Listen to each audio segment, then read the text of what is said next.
Hello বন্ধুরা, কালকে ছিল 22শে নভেম্বর আর আমার দিদির অ্যানিভার্সারি ছিল কালকে। তো আমরা একটা সুন্দর জায়গায় চলে গেছিলাম। তো এটা হলো জায়গাটা, আস্তে আস্তে তোমরা দেখতে থাকো। এখান থেকে আমরা মেন স্পটে যাচ্ছিলাম হেঁটে হেঁটে। জায়গাটা একটু ঢালু টাইপের ছিল। আমি সব কিছু একদম ক্যামেরাতে তুলেছি যাতে সব তোমাদের দেখাতে পারি। দারুণ ছিল জায়গাটা। এই যে হলো মেন স্পট। আর তারপরে আমাদের এই যে এখানে চলে আসছে হেরিটেজ ক্রুজ, মানে ক্রুজের নামটা আর কি বললাম। এটা হলো মানে যেখানে আর কি দিদির অ্যানিভার্সারিটা সেলিব্রেট করা হয়েছে। এই যে এটা আমার মা।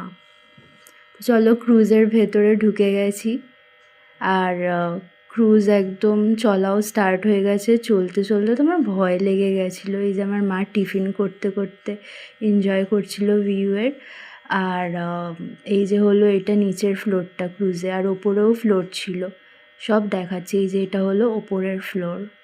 খুব সুন্দর করে সাজানো ছিল জায়গাটা।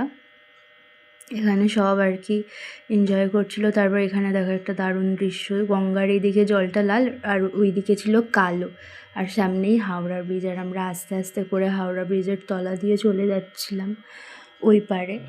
তো দেখো ওই পার থেকেও আমি ভিউটা দেখাচ্ছি। হাওড়া ব্রিজটা কীরকম দেখতে লাগছে। একটাই জিনিস আফসোস রয়ে গেল, কালকে হাওড়া ব্রিজে লাইট জ্বলছিল না, নয়তো সন্ধেবেলা লাইট জ্বলে হাওড়া ব্রিজে, তোমরা তো জানোই। তারপর দেখো জামাইবাবু দিদি আর বোন মিলে কেক কেটে নিচ্ছিল। তারপর শুরু হয়ে গেল আমাদের পার্টি। এখানে আমরা অনেক নেচেছি আর আমি হিল পরে এত নেচেছি যে আমার পা ব্যথা হয়ে গেছিলো। এই যে এটা আমার মা আর জামাইবাবু একসাথে সব নাচছিল। এখানে সবাই খুব মজা করছিল। কাল অনেক সুন্দর করে আমরা রাতটা কাটিয়েছি। আর এটা হলো আমার বোন। এই যে এখানে কালা চশমা গান হচ্ছিলো, তাই ও কালা চশমা পরে নিয়েছিল।